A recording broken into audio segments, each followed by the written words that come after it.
Hey, to whoever may need this nugget of encouragement, things will be alright, so quit your worrying.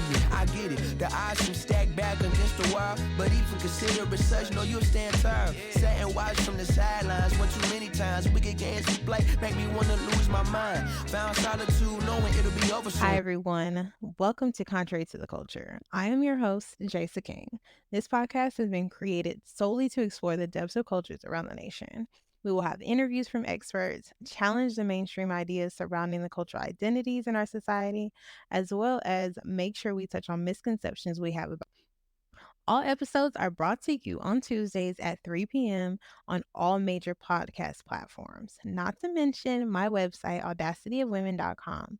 There, under the podcast tab, you can find transcripts from every episode. In order to know how we're doing, I need you to show us some love. Hit that subscribe button, like this video, comment your experiences, but most importantly, turn on your notifications so you don't miss any of the episodes.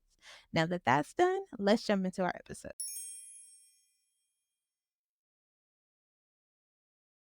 All right, guys. So, welcome to Contrary to the Culture. As you know, on Tuesdays, we discuss topics around our culture. We are trying to bridge the gap on things that we think are just within our lives, that is just within our social construct, when in reality, that's not necessarily true.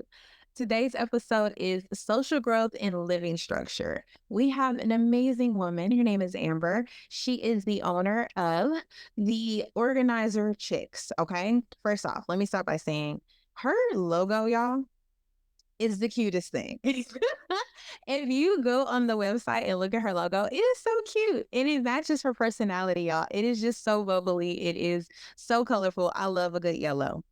But we're going to dive in and let her first introduce herself, tell us what she does, how she got into it, and then we're going to dive into our topic, okay? So first off, thank you so much, Amber. Welcome. Thank you so much for having me. I appreciate that so much. And I have a lot of love for the chick too. When I was deciding to be a professional organizer, I knew right off the bat that my ideal client was probably going to be somebody who was really overwhelmed and who was experiencing a lot of judgment, both maybe internally and externally. They were afraid of being judged. They were being harsh on themselves. And so I said to myself, if someone were looking for someone who does what I can do, what might they say to themselves when they were going to Google me? And I said, they might sit down in front of the computer and say, I want to find that chick, that chick who organizes, that organizer chick. And then when I said that, I thought a little fluffy yellow, chick or whatever. And I thought, I kind of identify with that. And also the psychology of color. And my background is kind of counseling mental health. And so I understood the power of yellow. It's a positive, forward-facing, friendly, approachable color. And so I knew I needed to disarm essentially my potential clients with that friendliness, with that feeling of not being judged, and with that positive energy right off the bat. So good on you for kind of picking up on so much of those elements. And I love our branding too. I'm so proud of the chicken of our flock of chicks in real life. But yes, this is a weird thing to do for a living. I'll give you that. So quick background on me. The first thing you should probably know is that I'm an oldest child in my family. I'm the oldest of three, and I'm the oldest daughter. So I'm 5 years older than a sister and then 6.5 years older than a brother. So really older enough to be like exceptionally responsible and helpful. And so of course that kind of birth order informs a lot about your personality. And I was that nerd kid who wanted to do a good job in school and wanted to set a good example. I wanted to follow the rules and, be well thought of. And so that's certainly part of why I am the way that I am, because I've always been that way. And the other part is, I'm sure, my education. I have a bachelor's degree in psychology and then a master's of science in clinical mental health.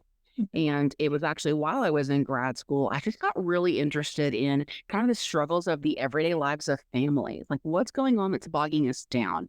And sure, sometimes we have these big traumatic events and major relationship issues, but there's a lot of stress just in the nuance in the day-to-day life. And so I got really interested in studying productivity and barriers to productivity. And I came across the statistic that the average American is wasting 17 minutes a day, every day, looking for things that they've lost or misplaced. And because I am a nerd child, as I've already admitted to, the first thing I did when I heard that stat was math. Like, what is 17 minutes a day times a week, a month, a year, your lifespan? And it ends up that we're creating an additional 1,038 work shifts for ourselves. And that translates, like just unnecessary work shifts. Like, I don't know about you, but I'm working enough, like, let's just stick with that. But it translates to almost a full calendar year. It's 49.25 weeks of our lives. I'm talking day and night, year Oh, of life that we're giving away unnecessarily. And we're not giving it away to like cotton candy and Ferris wheel rides. Like, it's not happy times. It's negative. We're yelling because the kid can't find his shoe, and we're freaking out because we can't find our keys, and we're running late. And so we're cutting people off in traffic. Like, there's this ugly ripple effect. And there's a ripple effect that stems from every home every single day. And we can choose if we have that be a positive ripple or a negative. And so I just realized at that point in time, I didn't lose 17 minutes a day every day. I recognized that it was because I had, as a child, and in response, frankly, to a real weakness of a terrible memory, which I have to this day, I developed some processes and procedures to overcome that weakness that helped me to be really on top of my time management and very just declutter, just a tidier and more organized kind of person. And I didn't lose that 17 minutes every day. And it was a light bulb moment for me when I realized, I think this is something that is a pain point that people are aware of, and that frankly can be monetized, because where there's a pain point that you can actually help with, you can make money, right? And so it felt like a good blend of things that I actually loved and was passionate about and was good at, and something that I could feel good about doing. And so, I did a weird thing and decided to become a professional organizer. In 2011, I started a company called The Organizer Chick, singular. It was just me, a girl and her label maker. And to be honest with you, I thought, I have no idea if anyone will pay for this, right? Like, at that point in time, 2011, there was no best-selling books about this. There were no national television shows about organization. It was kind of an unknown, especially in middle America where I live. And so I honestly didn't know if anyone would think it was worth, having me into their house for, but I got pretty busy pretty quickly. And then I brought on an assistant, and I thought, this is great. She'll take half the workload and I'll take half the workload. But she got just as busy as I was. And then the real magic happened when we started to work together on projects. And the saying that the whole is more than the sum of its parts is just so true when it comes to teamwork. We were able to not only be more safe and have more fun, but just to offer better productivity to the client when we worked as a team of two. And so that's really where the concept of my company took off. We pluralized the name. It's been The Organizer Chicks for well over 10 years now. And we have a flock of over 20 chicks serving 4 locations. So it's been a fun, incredible, hard, all the words, ride, and I love it so much. Oh my gosh. First, congratulations. That is amazing. That is a huge feat. There's Especially, still a long way to go and a lot to learn, but I'm excited to be doing it. yes, as you should. It's so interesting when you see the progress for something you didn't think was possible. How many organizers do you know? And to be able to say, I did this, I started this, it is growing, that is something to really feel accomplished, that you accomplished something. And I love that. That is absolutely amazing. Well, thank you. I'm honestly glad that I didn't know when I started where I was headed, Oh, because I think if I could have been seen what things were today, I would have said, no, no, no, no. I don't know how to be a CEO. I don't want to manage this many people. I don't want to have a fleet of vehicles. I don't know how to, the taxes, all the things. I'm so grateful that I just let myself put one foot in front of the other, and that I'm naturally opportunistic. I think that word gets a lot of bad press, but I think it's just someone who's willing to take or create opportunities for themselves. And I just can't stop thinking, what's next? What's next? What's next for the Organizer Chicks? And I'm really excited about it. So the one thing I can say about myself, not that I know it all or have it all together, but I'm a doer. I try. I don't just think about an idea. I'll go and try to do it. And for the most part, that has benefited me very much. that is so crazy. And for the longest, I thought it was my zodiac sign, but I'm thinking maybe it is that older sister. My Get to that first order. yeah, I have a sister right under me, and I have a brother about the same years apart. And listening to you, I'm like, wow, maybe that's it's just the older sister in me. That is so crazy. We're a lot more alike than we are different, aren't we? Right? Yeah.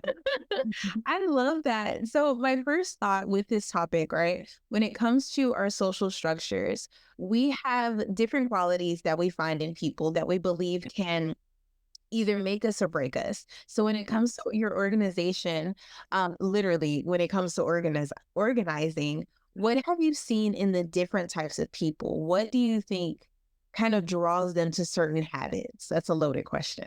No, I love it. And it's such a piggyback off of what we were just talking about, which is birth order, right? It's so easy to identify once you've worked with someone very long. So our oldest, we've described the oldest pretty well. They tend to be bossy. I'm just going to own that. I don't feel like we know the right thing to do, right? All you can follow our advice.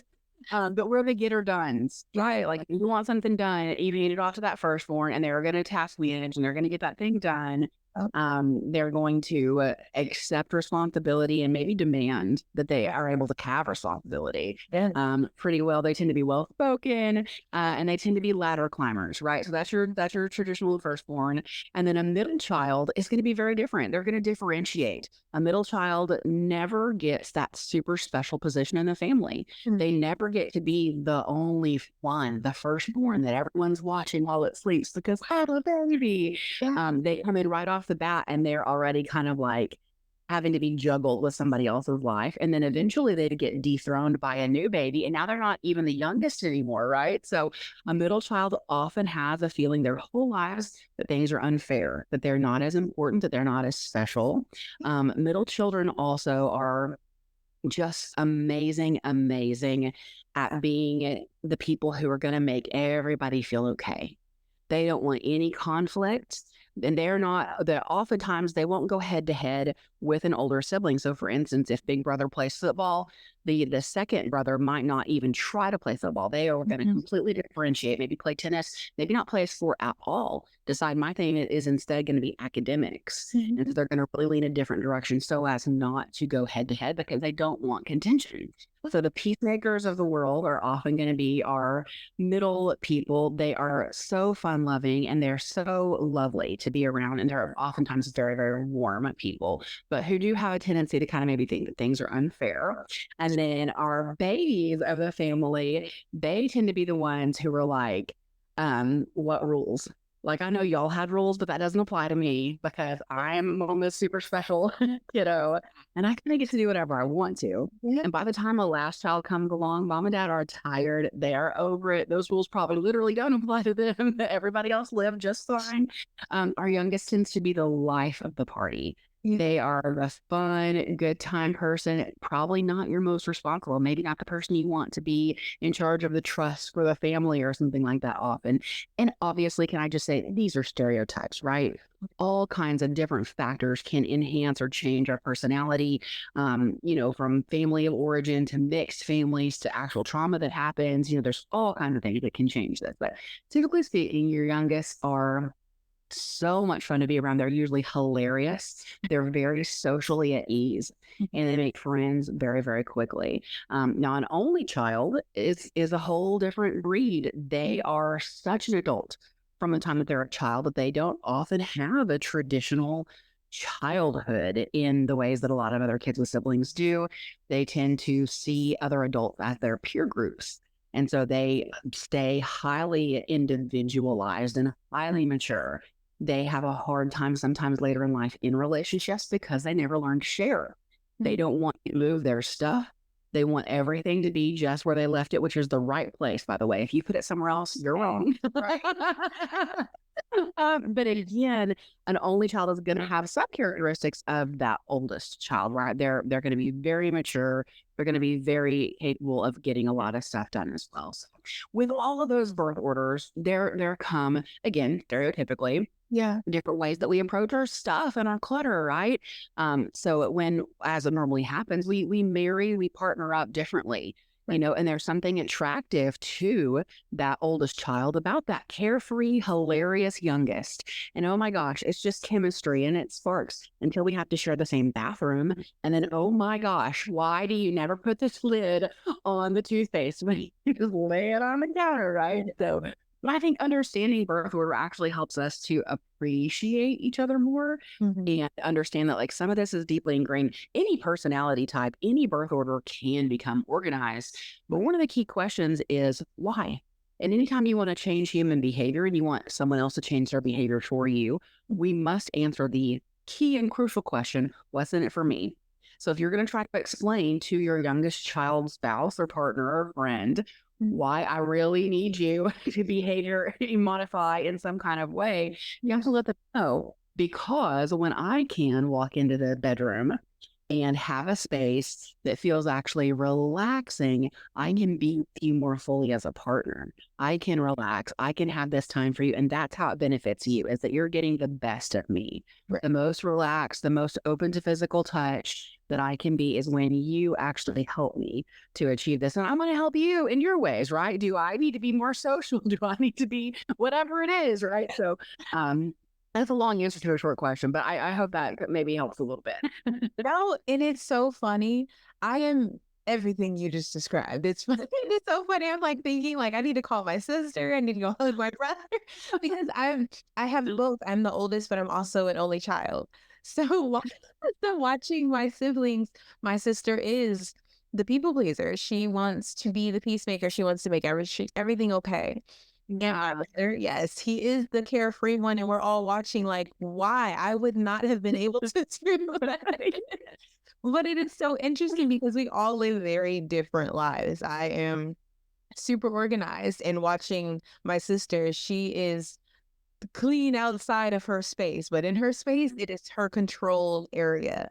And my brother, that's a whole nother smell of conversation.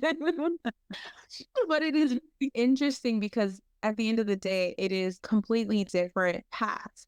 And being able to see that and understand how that processes into what we do in our habits, it's absolutely fascinating. I didn't even think about it. I'm just like, no, these kids are crazy. I don't understand. And they are. We all are in our own individual way, right? But it makes us really function. Okay, so now it makes me kind of think, right? So when I was a child, I had a doll, and she was my absolute favorite doll. You know, every kid, I feel like every girl specifically has that one doll that they can't live without. Now, as an adult, I do not want anything. I don't like to keep stuff. So when I think about this conversation and I kind of funnel it back, I wonder, what are your thoughts on that? I'm sure you come in contact with people that kind of have those phases. What would you say is the cause of it? Oh, yeah. I mean, so much of this is going to go to some extent back to personality type. Very common actually for firstborns to be more minimalistic. Because we don't put our value on physical stuff very often. We tend to better understand that we can keep the experience without keeping the tangible object. Again, not always, not across the board, but we feel the burden as oldest children. We tend to feel burdens very heavily on our shoulders. Right. And so there's a cost benefit analysis that we're doing all the time, whether we recognize it or not, to every relationship, to every job offer, to everything that we keep in life. We're always calculating in one of the 7,000 open tabs of the human brain if something is worth the cost that is in our lives. And when you're someone, maybe a personality type or birth order, that feels weight heavily, we start to look at our things differently. And instead of it being, oh, I look at these 7 black cardigans that I have and they all bring me these feelings of like, yay, the lovey experiences that I had while I was at my sister's graduation, while I was at my grandmother's funeral, we're like attaching memories to items in that way, which a middle child might really do that, right? What I just described. A middle child might really not see a polyester blend. They're seeing the trip they took with their best friend, right? But as someone who carries that weight heavily, like a firstborn, instead of being able to see that memory, we see stuff we have to take care of, things we have to launder, things we have to make space for, and things we have to dry clean or whatever. And so the way that we just look at our stuff is highly individualistic. I think the more you understand about who you are, who the people you live with, your own children, right? Your partner, the people you work with, if you're in a shared workspace, the more we can just understand about each other, the more grace we can have with each other. Mm. And the more we understand ourselves, the more grace we can have with ourselves. But yeah, it's not uncommon at all for a firstborn to say, like, yes, I remember my doll Susie and she was great and I loved her then, but I'm sure glad that I don't still have her anymore because I'm dealing with this sea of other heavy things. And I actually need to allocate space for those because they have a high return on investment. And Susie, man, I loved her. She was awesome. High five to Susie. I don't have to have her anymore. She served her purpose and I can let her go.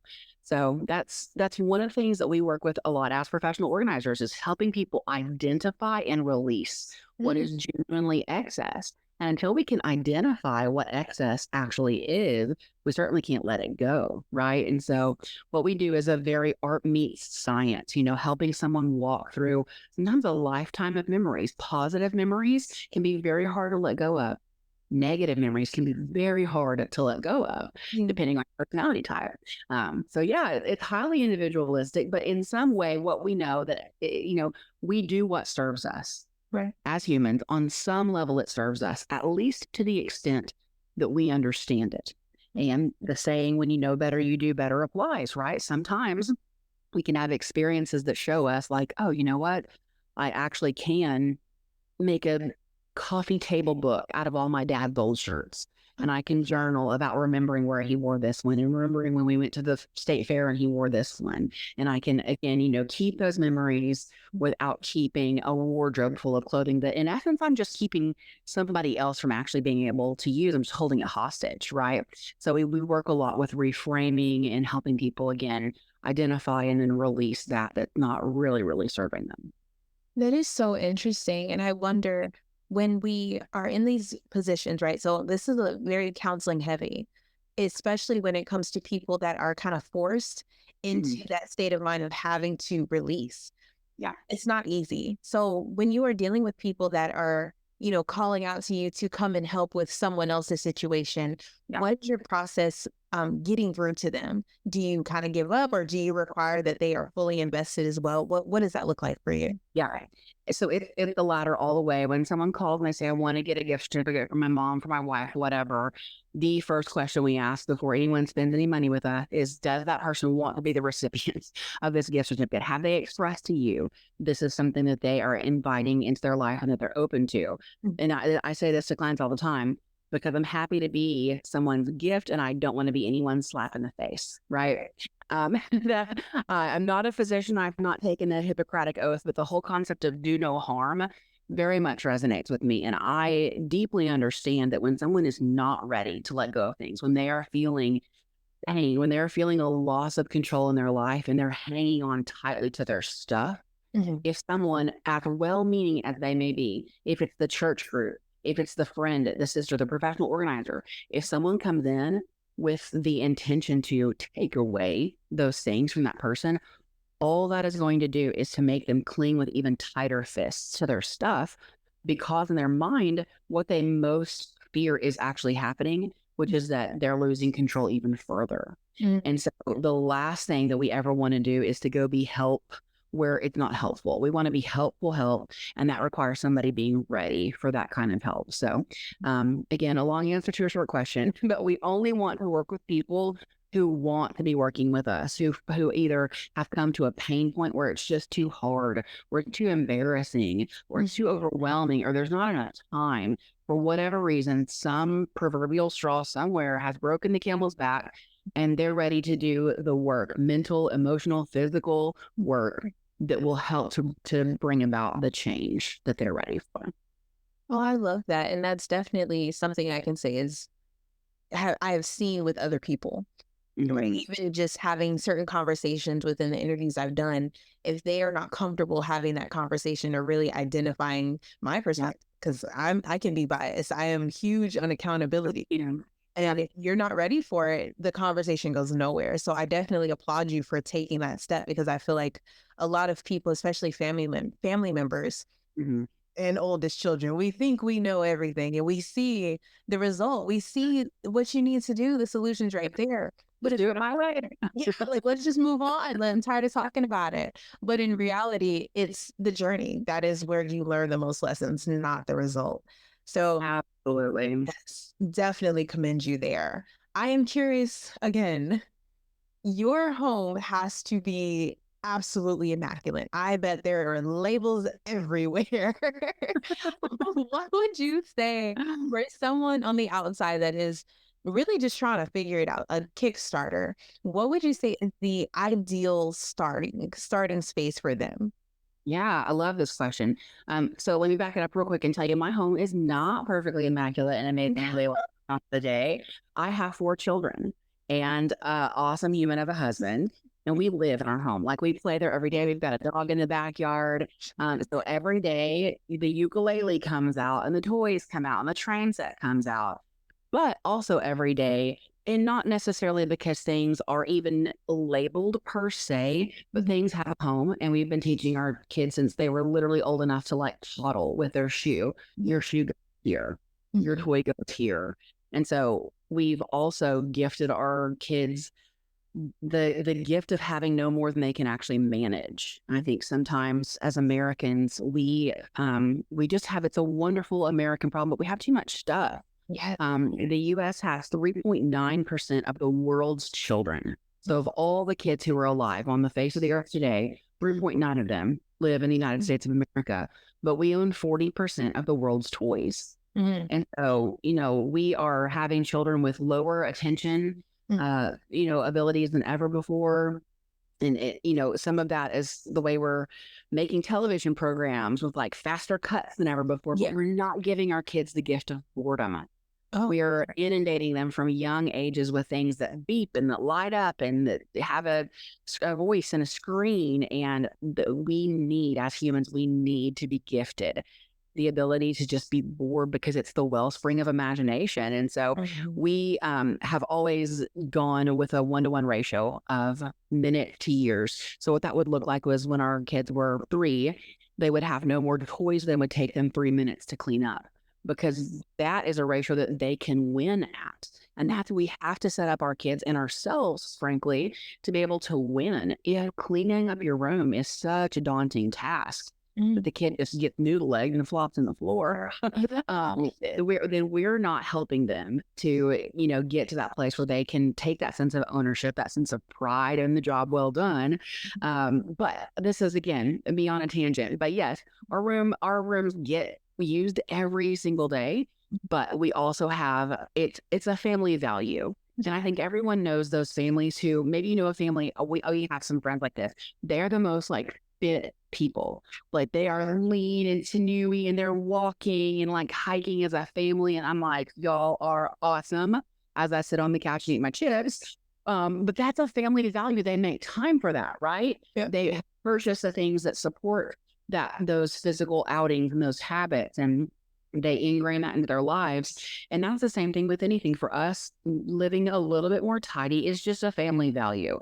And so we've created just little spots during the day, and especially in the evening when it's just a reset time. And because we do it every single day, it's never too overwhelming. Everyone knows where the things go. There's a home for all the stuff, and it fits in the space. If we get to where all the shoes don't fit anymore, that's a clear sign that something needs to give, because we call that a limiting factor. The container is a limiting factor. And once we reach the limits of that, then something's got to go. So, again, long answer to another question. But yeah, we live in our home. And you know what? I don't ever want anyone to feel like they have to live inside some Martha Stewart catalog. You can never kick your feet up on your coffee table, and you can never relax in your bed. Like, listen, the world is crazy.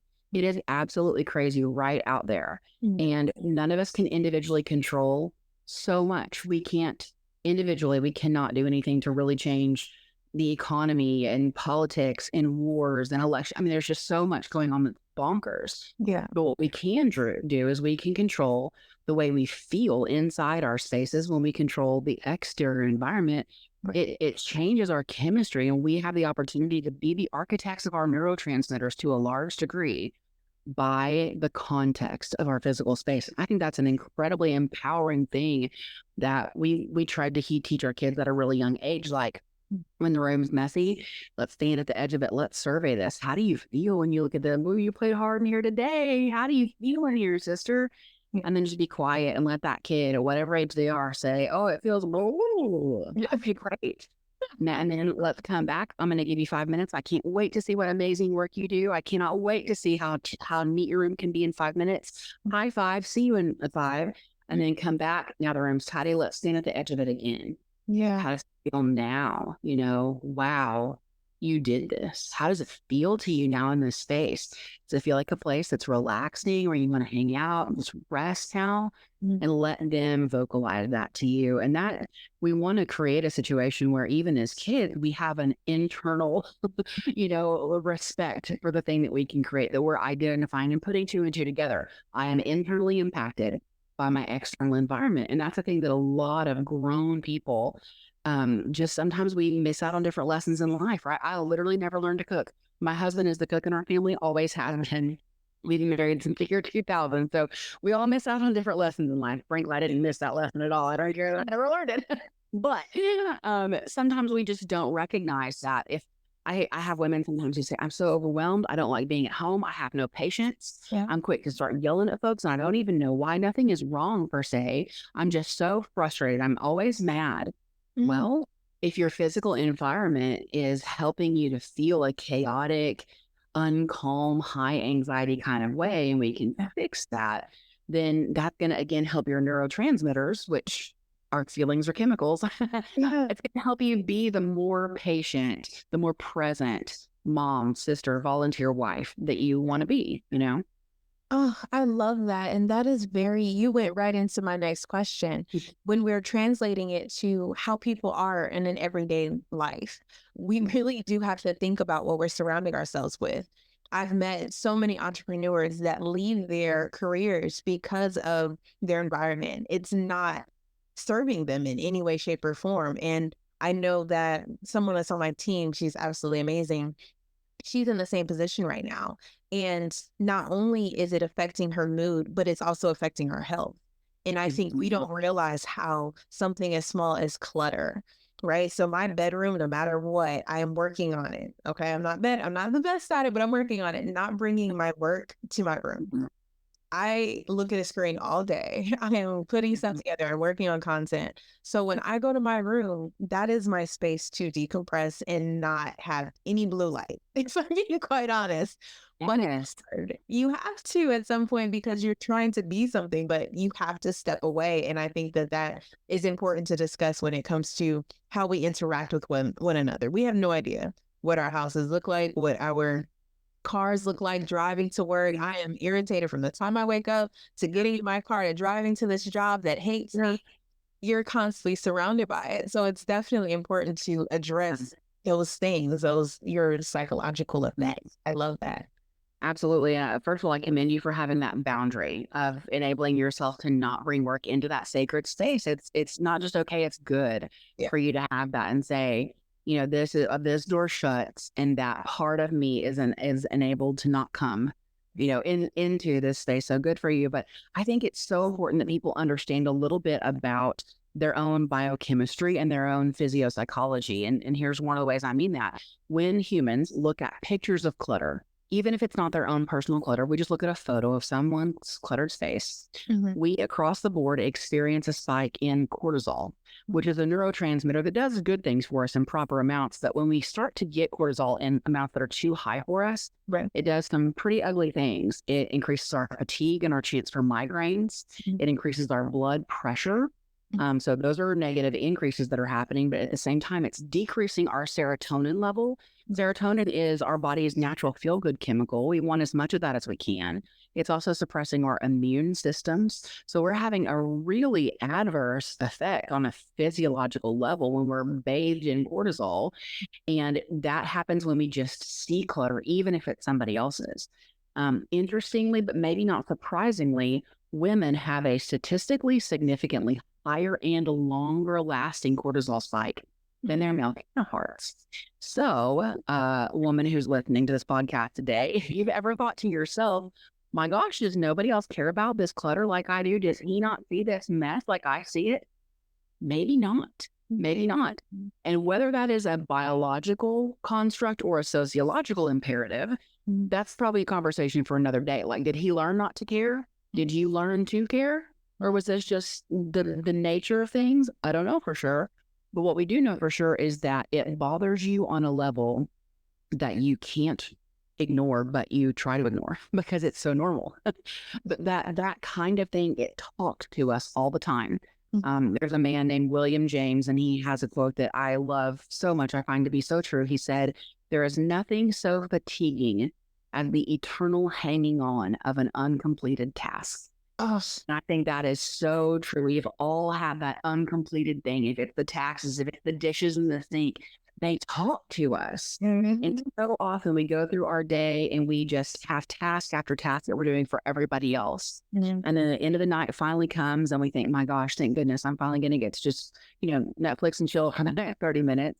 But then we look around and there's 72, uncompleted tasks that are still calling for our attention. And it robs us of being able to truly rest and not have that voice saying, hey, I'm an uncompleted task. Hey, that's what I'm done.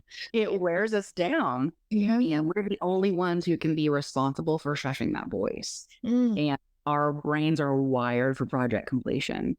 We annoy ourselves with reminders to do the thing because we want to be productive at our essence, right? And that's a good thing. But man, it is so fatiguing, as Mr. James said, to have the eternal hanging on of an uncompleted task. And so that's one of the reasons I do what I do for a living. I want to help people get those to-do lists done, I love that. The organizer chicks. I am over the moon. When I tell you I've learned so much, not only on my siblings, I'm gonna go hug my husband. It is over all of my mess, but I love that. Oh, I'm so sorry. Someone's knocking on the door. I'm so sorry. Here's one second. No, they're Yes. Hi, I'm recording a podcast right now. Can you come back in just about 30 minutes? Thanks so much. sorry. No, you're fine. You are fine. Well, I'm actually almost done. So please tell us how we can get in contact with you, any social media, website, email, anything you got.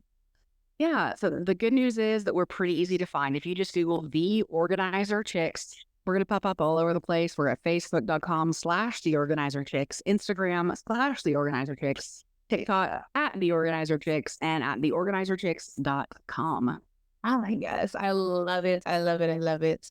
I appreciate you so, so much. As always, I am just looking forward to everything you do. We constantly try and bring back our guests in any way, shape, or form. So I will definitely be in touch. But again, guys, this is our episode.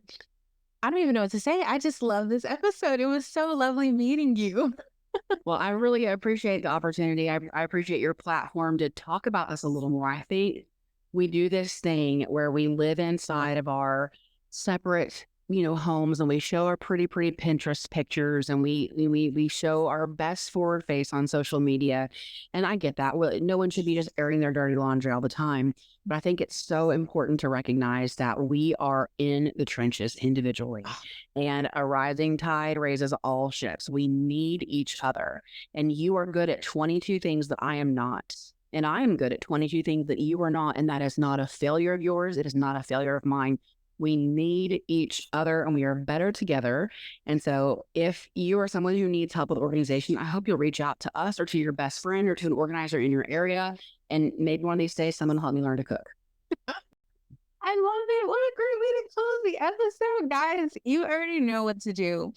Our website has all of our information. I absolutely love that. I'm going to definitely clip that ending and post it everywhere because that was amazing. I love it so much, guys. Make sure you come back every Tuesday at 3 o'clock Eastern Standard Time for our episodes. I am Jasa. This was Contrary to the Culture. Until next time, guys. Bye.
All right, that was our episode. Thanks so much for listening to Contrary to the Culture. Again, I am your host, Jasa King. You can find full show notes from today's episode at audacityofwomen.com under the podcast tab. Let's connect on Instagram at Just Jasa Podcast. There you will find clips from our various segments and more information about yours truly. If you're loving the podcast, I'd be so honored if you go ahead and hit that subscribe button and leave me a review. Until next time. Ever need a boost, count on me for the 1-2. Trouble don't last when the tough get going. Baby, all we do is win, so show me my opponent. Adversity, doubt, stress, could care less. Cause how we handle those like an S on our chest. Super proud of how we held it